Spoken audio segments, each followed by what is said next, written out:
ஞான தண்டாயுதபாணி முருகனுக்கு அரோகரா முருகா.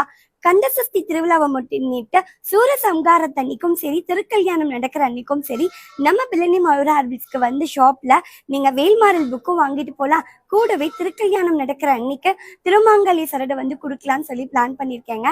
நம்ம பிள்ளை மயூரார்பிஸ்க்கு நீங்க வந்து கண்டிப்பா விசிட் பண்ணிட்டு நீங்க இந்த பூஜை பொருட்களை வாங்கிட்டு போகணும் அப்படின்னு வேண்டி விரும்பி கேட்டுக்கிறாங்க. சரி வாங்க, கந்தசஷ்டி விரதம் வந்து இந்த கடைசி 2 நாள் எப்படிலாம் இருக்கலாம் அப்படின்னு பார்த்துக்கிட்டிங்கன்னா, பால் பழம் சாப்பிட்டுட்டு விரதம் இருக்கலாங்க. ஒருவேளை சாப்பாடு மட்டும் சாப்பிட்டுட்டு விரதம் இருக்கலாங்க. தண்ட விரதம் நாளைக்கு ஈவினிங் முடிச்சுட்டு நாளை மறுநாள் திருக்கல்யாணம் முடிஞ்சதுக்கு அப்புறமா படுப்பு போட்டு சாமி கும்பிட்டுக்கலாங்க. இந்த மாதிரி மெத்தட்லயும் நீங்க விரதம் இருக்கலாம். விரதம் இருக்கணும் அப்படின்னு நினைச்சிட்டாலே போதுங்க.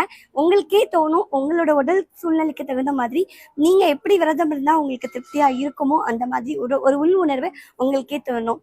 சரி வாங்க, நான் எப்படி விரதம் இருக்க போறேன் அப்படின்னு பாத்துக்கிட்டீங்கன்னா, நாளைக்கு நாளை மறுநாள் தொடர்ந்து 2 நாள் விரதம் இருக்க போறேங்க.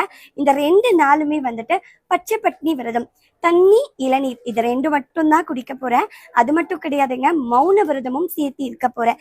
நாளைக்கு காலம்பரை ஆரம்பிச்சு நாளை மறுநாள் திருக்கல்யாணம் முடிஞ்சதுக்கு அப்புறம் தான் என்னோட மௌன விரதமும் முடியும், என்னோட விரதமும் முடியுங்க.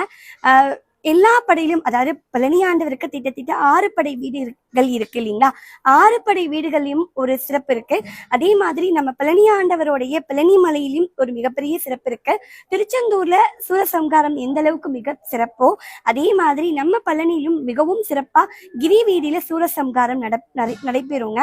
அது மட்டும் கிடையாதுங்க, பழனி ஆண்டவருக்கு அடுத்த நாள், அதாவது சூரசம்ஹாரம் நாளைக்கு முடிந்ததுக்கு அப்புறமா நாளை மறுநாள் முருகருக்கு திருக்கல்யாணம் நடக்கும். 6 படை வீட்டிலும் ஒரே நாளுக்கு ஒரு வாட்டி திருக்கல்யாணம் நடக்கும் இல்லைங்களா? ஆனா பழனியோட சிறப்பு பாருங்க, காலம்பரை பழனிமலை கோயில்ல திருக்கல்யாணம் நடக்குங்க. அந்த அன்னைக்கு காலையிலே ஊர்கோயில் சொல்லக்கூடிய பெரியநாயகியம்மன் கோயில திருக்கல்யாணம் நடக்குங்க. ஒரே நாள்லயே பழனி ஆண்டவருக்கு காலையில மலை மேலையும், ஈவினிங் வந்துட்டு அவரோட அவரோட அம்மா பெரியநாயகி அம்மன் கோயிலையும் திருக்கல்யாணம் நடக்குங்க. 6 படை வீட்டிலையும் இப்படி ஒரு சிறப்பு இருக்குமான்னு எனக்கு தெரியல. ஆனா நம்ம பழனியில இப்படி ஒரு சிறப்பு இருக்குன்றது நினைக்கும் போது எனக்கு ரொம்பவே அந்த சிறப்பை நினைக்கும் போது எனக்கு ரொம்பவே சந்தோஷமா இருக்கு.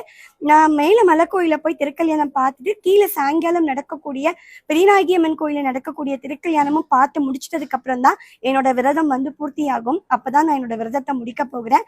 அது வரைக்கும் மௌன விரதம் பிளஸ் பச்சை பட்னி விரதம் இருக்க போறேன். எனக்கு ரொம்ப கஷ்டம் தான், ஏன்னா நான் பேசிக்கிட்டே இருக்கக்கூடிய ஆள், 2 கடையும் பார்க்கணும், பிளஸ் வந்து எல்லாமே பண்ணணும். பட் எல்லாத்தையுமே சிறப்பா செஞ்சிடுவேன், இந்த விரதத்தை கடைப்பிடிப்பேன் நல்லபடியா அப்படின்ற நம்பிக்கை எனக்கு இருக்கு. எல்லாமலை என்னப்பன் பழனி ஆண்டவருடைய துணை உங்க எல்லாருக்கும் கிடைக்கும். நம்பிக்கையோட விரதம் இருங்க. முடிஞ்ச அளவுக்கு தினம்தோறும் கந்தசஷ்டி கவசம் படிக்கிறதுக்கு ஆரம்பிங்க.